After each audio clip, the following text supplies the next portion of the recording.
There is a truth about life that we all know, but most of us spend our entire lives avoiding. Everything we hold, everything we love, everything we are, can be taken from us in a single moment. Not someday in the far future, but at any time. The people you lean on, the job you depend on, the body you take for granted, none of it is promised. And yet, we walk through our days pretending otherwise. We plan as if time is endless. We cling as if the world belongs to us, and then we collapse in shock when change finally comes. The Stoics saw this weakness for what it was, an illusion. They knew that the greatest pain in life does not come from loss itself, but from the surprise of loss. And so they created a practice to harden their minds against it. They called it premeditatio malorum, the premeditation of evils. Today we call it negative visualization. It is the art of imagining worst-case scenarios, not to drown in fear, but to break its spell, to strip the unexpected of its teeth, to harden your calm until nothing outside of you has the power to shatter it. Marcus Aurelius, who carried the weight of an empire on his shoulders, would remind himself each morning, "Today I will meet with interference, ingratitude, arrogance, disloyalty, ill will, and selfishness." He didn't write this to sour his day. He wrote it to prepare his mind, to remind himself that storms are normal, that chaos is expected, and that his peace depended not on the world being kind, but on his spirit being unshakable. Modern psychology echoes this ancient wisdom. Anxiety thrives in the unknown. The brain panics most when it has not rehearsed what could go wrong. But when you expose yourself to those fears, even in imagination, you reduce their power. It's called anticipatory adaptation. Athletes do it when they rehearse defeat in their minds. Soldiers do it when they prepare for the chaos of war. And you can do it every day, simply by imagining loss before it happens. Think about your own life. Imagine just for a moment that the job you have is gone tomorrow, that the home you live in has vanished, that the people you love have been taken away. At first, the thought feels unbearable, but sit with it. Picture it clearly, and then tell yourself, it has not happened, and yet, if it did, I could endure it. I could rebuild. I could survive. That shift in perspective changes everything, because suddenly, the ordinary things you overlook glow with new light. That meal on your table, that laugh in your ear, even the air in your lungs, all of it feels sharper, richer, because you have allowed yourself to imagine life without it.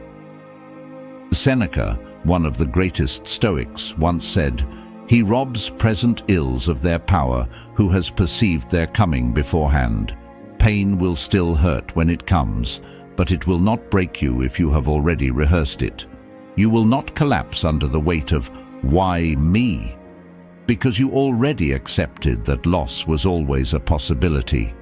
And here's the paradox. Negative visualization doesn't make life darker.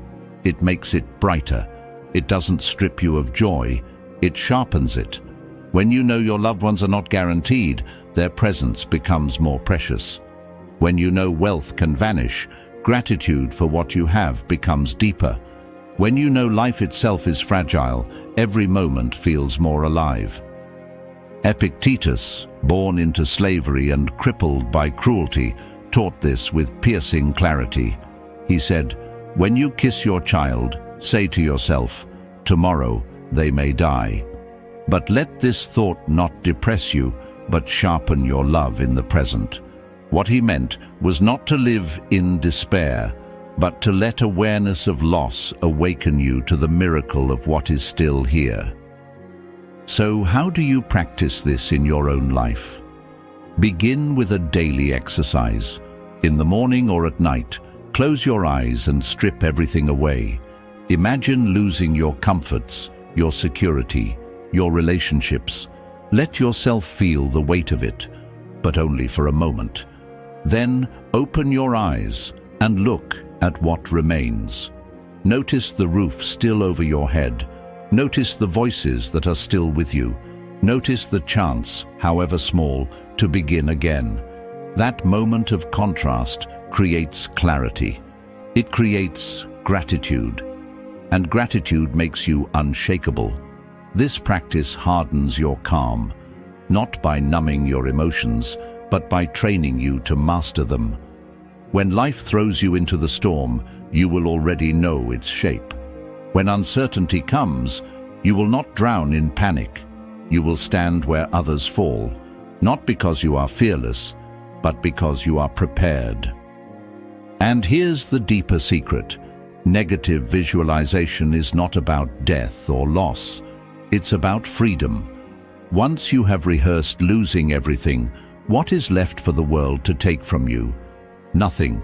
You become untouchable, not because life can't wound you, but because you no longer cling to the illusion that anything is guaranteed. The Stoics were not seeking detachment from life. They were seeking to live it more fully.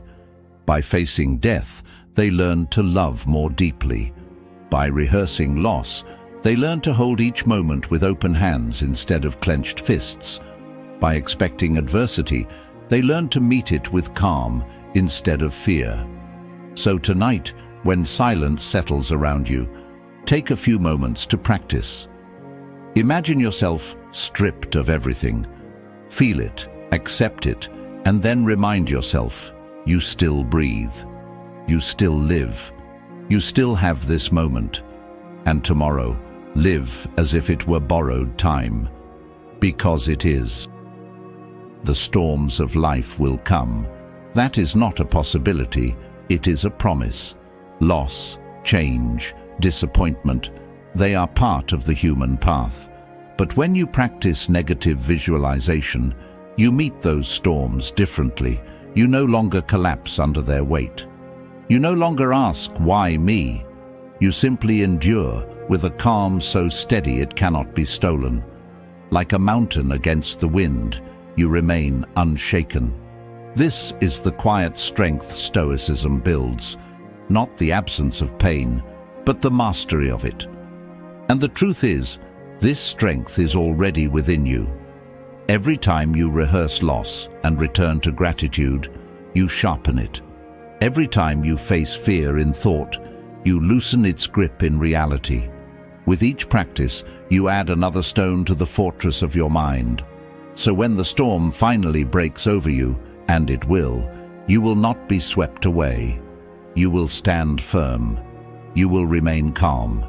And you will discover that calm itself is power. Thank you for listening. If this message stirred something in you, share your reflections below. And if you want more reminders to harden your calm and sharpen your spirit, subscribe and stay here with me. The world will not grow easier, but you can grow stronger.